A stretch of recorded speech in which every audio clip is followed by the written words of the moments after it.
Picture a bustling Tokyo intersection. Amidst the sea of rushing suits and towering neon signs, you spot something startling. A 5-year-old child, alone. Carrying a stiff leather backpack nearly as big as their torso, they navigate the complex subway gates with the stoic focus of a seasoned traveler.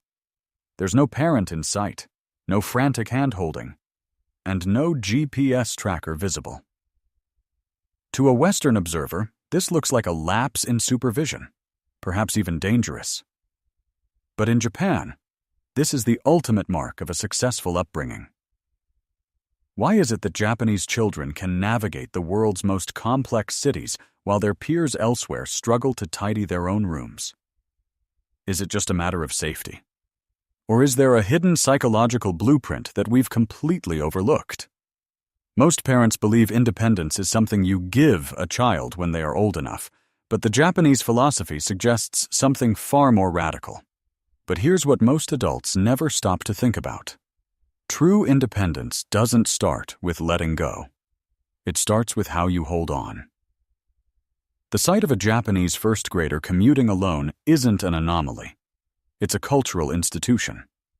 While parents in the West are increasingly trapped in a cycle of intensive parenting where every risk is mitigated and every obstacle removed, Japanese society operates on a different frequency. We often attribute this to Japan's remarkably low crime rates, and while safety is a factor, it isn't the root cause. The reality is much more intentional. Independence in Japan is a carefully architected developmental milestone supported by both the domestic environment and the public infrastructure. In a landmark study on cross-cultural child-rearing, researchers found that Japanese children often display higher levels of executive function, the mental skills that include self-control, memory, and adaptable thinking, at an earlier age than their international peers. This isn't because they are born with calmer genes, it's because they are expected to navigate productive struggle. In Japan, the community is designed to be the extended parent. From the way schools are cleaned by students to the way neighborhoods are mapped for small pedestrians, the environment demands self-reliance. But here's the part most people get wrong. They think Japanese parents are hands-off or even cold. On the contrary, this independence is built on a foundation of extreme emotional closeness. If you look closely, you'll realize that the child isn't walking alone because they were pushed away. They are walking alone because they feel so securely connected that the world doesn't feel like a threat. This leads us to a fundamental paradox that challenges everything we know about helicopter parenting. If we want our children to be truly independent, should we be doing less? Or should we be connecting differently? To understand this, we have to look at a concept that seems to contradict independence entirely. To understand why Japanese children are so self-reliant, we must first master the word Mimamoru, Jianshou-ru. Translated literally, it means to watch and protect. But its psychological application is far more nuanced. It's the practice of a caregiver or teacher intentionally standing back while a child struggles with a task.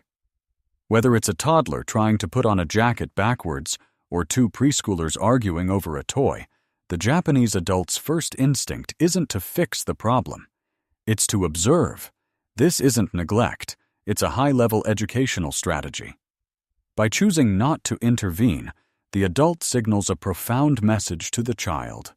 I believe you are capable of solving this. In Western pedagogy, we often rush to help to avoid frustration, but Japanese child psychology views frustration as productive struggle. Without the friction of a challenge, the muscle of independence never grows. If a parent always zips the coat, the child never learns the mechanics of the zipper, or more importantly, the thrill of finally hearing that click on their own. But here's where the tension rises.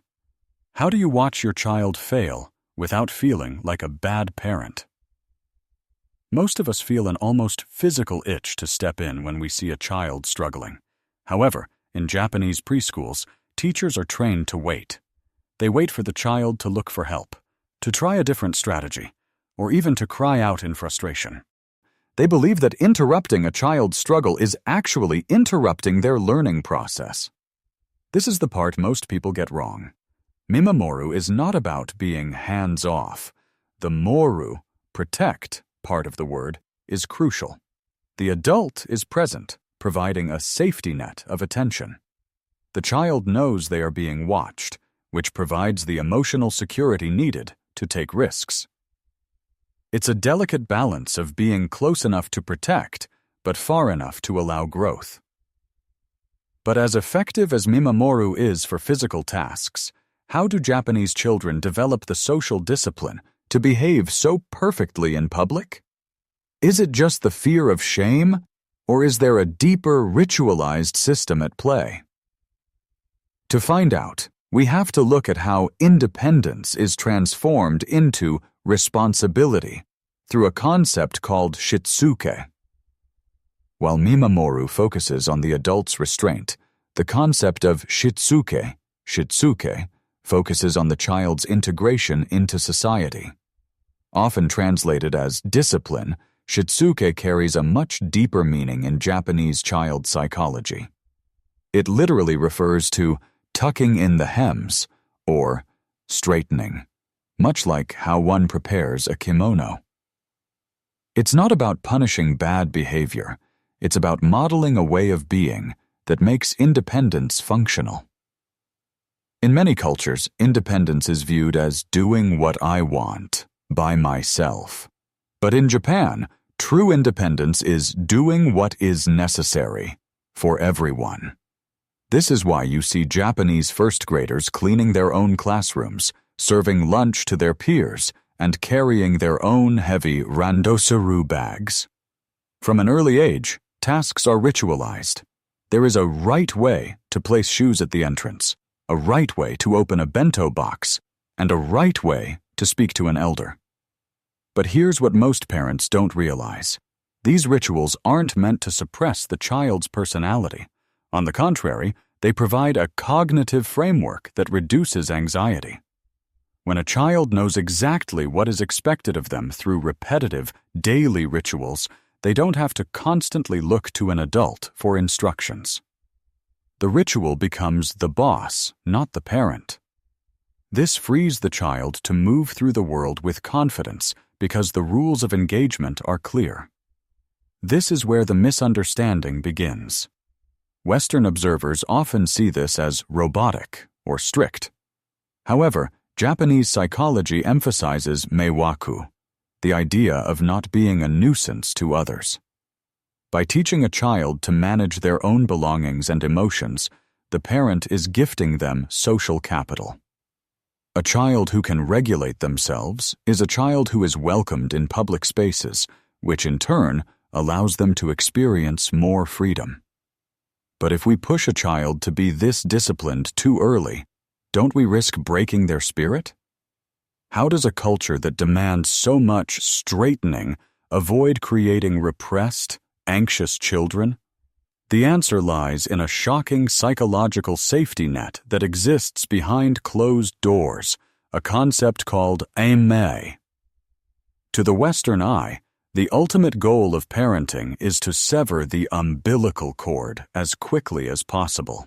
We encourage infants to sleep in separate rooms and toddlers to self-soothe. But Japan practices the exact opposite through a concept called Amae, gan-ei. Amae is often described as the desire to be loved, to be pampered, or to depend on another's indulgence. While Western psychology might label this codependency, Japanese child psychology views it as the essential fuel for independence. Think of Amae as an emotional bank account. In the early years, Japanese parents, especially mothers, are incredibly indulgent. They carry their babies constantly, the onbu style, respond to cries immediately, and often co-sleep for many years. This creates an unbreakable sense of secure attachment. The child learns that the world is a safe place, and that their needs will always be met without them even having to ask. But here's what looks gentle on the surface, is doing something much deeper.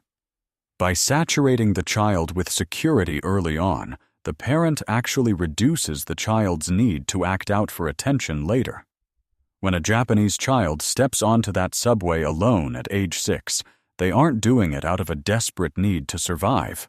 They do it because their emotional tank is so full that they have the internal courage to face the unknown. They know that if they fail, the Amae connection remains a safe harbor they can always return to. This is the part most adults never stop to think about. Independence is not the absence of dependence. It is the evolution of it. In Japan, you cannot have Shitsuke, discipline, without Amae, attachment. If you try to enforce strict rules without first building this deep emotional bridge, the child will obey out of fear, not out of a genuine desire to be a responsible member of society. But as beautiful as this sounds, is it always successful? What happens when this system meets the modern world? And are there hidden costs to this silent way of raising children?